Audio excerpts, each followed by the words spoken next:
నమస్తే అండి. జూబ్లీస్ గడ్డ మీద ఏ జెండా ఎగరబోతున్నారు? ఖచ్చితంగా గులాబీ జెండానే. ప్రీవియస్గా కూడా గత 3 టర్మ్ల పాటు గోపీనాథ్ గారు ఎంతో అభివృద్ధి చేశారు కాబట్టి 3 టర్మ్స్ వారిని ఎన్నుకున్నారు. అండ్ గతంలో అసెంబ్లీ ఎలక్షన్స్లో కూడా హైదరాబాద్ ప్రాంతంలో ఎక్కడ ఏ వేవ్ ఉన్నా కూడా హైదరాబాద్లో బీఆర్ఎస్ వేవే ఉండే. ఇక్కడ కూడా గతంలో మన బీఆర్ఎస్ పార్టీకి సంబంధించిన ఎమ్మెల్యే గోపీనాథ్ గారు గెలిచారు. ఇప్పుడు కూడా బీఆర్ఎస్ పార్టీకి సంబంధించిన క్యాండిడేట్ సునీత గారినే గెలిపించుకోవడానికి ప్రజలు కూడా సిద్ధంగా ఉన్నారు. 2 ఇయర్స్ పాటు ఎటువంటి అభివృద్ధి చేయలేదు, ఎటువంటి సంక్షేమానికి కూడా జూబ్లీహిల్స్ ప్రజలు నోచుకోలేదు. స్వయంగా వాళ్ళే చెప్తున్నారు.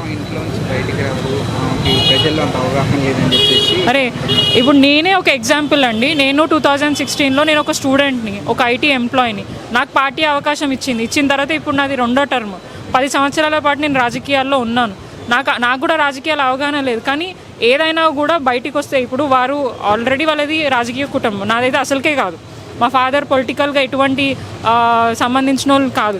అయినా కూడా మాకు అవకాశం ఇచ్చారు. మహిళలను చిన్న చూపు చూసే సంస్కృతి కాంగ్రెస్ పార్టీకి ఉంది కాబట్టి ఎక్కడికక్కడ మహిళలు పోయినా కూడా ఆమె ఏం చేయదు, ఆమెకు చేత కాదని మాట్లాడుతారు. ఆమె ఏం చేయగలుగుతుందా, ఎంతవరకు మిమ్మల్ని నీళ్లు తాగిపించే విధంగా కూడా పనిచేయగలుగుతుందా అనేది ప్రజలు గమనించారు. కాబట్టి ఎక్కడికి పోయినా కూడా సునీత గారికే గెలిపిస్తాం, సునీత గారికి మేము ఓటేస్తామని చెప్తున్నారు. ఎందుకంటే వాళ్ళు క్లియర్గా చూశారు పరిపాలన. 10 సంవత్సరాల పాటు బీఆర్ఎస్ పరిపాలన ఎట్లా ఉండే, 2 ఇయర్స్ నుంచి కాంగ్రెస్ పరిపాలన ఎట్లా ఉంది, అరాచక పాలన ఉంది. ఎక్కడ ప్రజలు ఏదైనా సంక్షేమం గురించి అడిగినా, అభివృద్ధి గురించి అడిగినా కూడా కేసులు పెట్టే పరిస్థితి కనిపిస్తుంది. సో అట్లాంటి పరిపాలన వద్దు. మాకు నాయకుడు అంటే చేతులెత్తి నమస్కరించే వాళ్ళు కావాలి, కానీ చేతులెత్తి కొట్టే వాళ్ళు వద్దు అని చెప్పి ప్రజలకి అర్థమైంది. కాబట్టి అదేవిధంగా కూడా వచ్చే నవంబర్ 11th రోజున బీఆర్ఎస్ పార్టీకి ఖచ్చితంగా ఓటేస్తాం, గెలిపిస్తామని వాళ్ళే స్వయంగా చెప్తున్నారు. కాంగ్రెస్ ఇప్పుడు ఎక్కడైనా కూడా ప్రభుత్వం ఉన్నది ఏది, కాంగ్రెస్ పార్టీ. సో ఖచ్చితంగా ఏ పార్టీ ఉన్నది, ఏ పార్టీ గెలుస్తుంది అనేది దిశలోనే పోతుంది. ఇప్పుడు నిజంగానే కాంగ్రెస్ వర్సెస్ బీఆర్ఎస్ఏ, కానీ కాంగ్రెస్ బుల్డోజర్ వర్సెస్ కార్. ఇక్కడ మీకు క్లియర్గా కనిపిస్తుంది, బుల్డోజరే ఉంది ఇక్కడ, ఇంకా ఏం పని చేస్తలేదు. కాంగ్రెస్ పార్టీ ఏదైనా పని చేసింది మొత్తం తెలంగాణలో కానీ హైదరాబాద్లో అని అంటే బుల్డోజర్తో ప్రజలను భయపెట్టించి ఓట్లు దండుకొని ఇప్పటికి కూడా అదే ప్రయత్నం చేస్తుంది. ఎక్కడికక్కడ ఎవరైనా ప్రశ్నించినా, భయపెట్టించినా, లేదంటే ఏదైనా అడిగినా కూడా వాళ్ళ ఇళ్ళ మీద బుల్డోజర్ తీసుకెళ్తుంది. సో అదే నినాదంతో మేము ముందుకు పోతున్నాం. డైరెక్ట్ ప్రచారంకి వెళ్తే మీకు తెలుస్తుంది ఎవరికి సపోర్ట్ చేస్తున్నారా అని చెప్పేసి.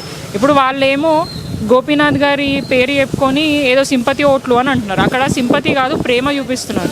గోపీనాథ్ గారు 10 సంవత్సరాల పాటు బీఆర్ఎస్ పార్టీ నాయకులని, జూబ్లీహిల్స్ ప్రజల్ని ఎంత అండగా ఉన్నారు. 24 గంటల పాటు వాళ్ళకి అందుబాటులో ఉండి ఎన్ని అభివృద్ధి చేసిండ్రు అనేది ప్రజలు చూస్తున్నారు.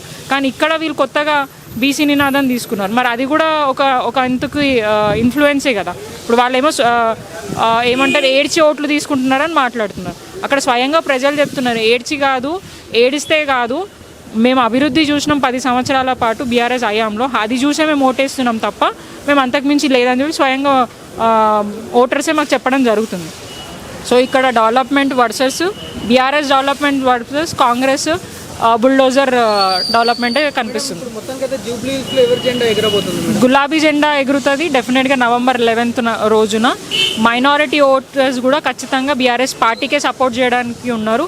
ఎంతమంది వచ్చి ఇక్కడ ప్రచారం చేసినా ఆ పార్టీకి ఎంఐఎంఏ కానివ్వండి, కాంగ్రెస్కే కానివ్వండి, ఎన్ని చిల్లర మాటలు చెప్పినా, ఎంత భయపెట్టే ప్రయత్నం చేసినా ఓటర్స్ మాత్రం అవుట్ రేట్గా బీఆర్ఎస్ పార్టీకి సపోర్ట్ చేయడానికి సిద్ధంగా ఉన్నారు. డెఫినెట్గా నవంబర్ 11th రోజున క్లియర్గా తెలుస్తుంది ఎవరు గెలుస్తారు, ఎవరు గెలవరు అని. Thank you.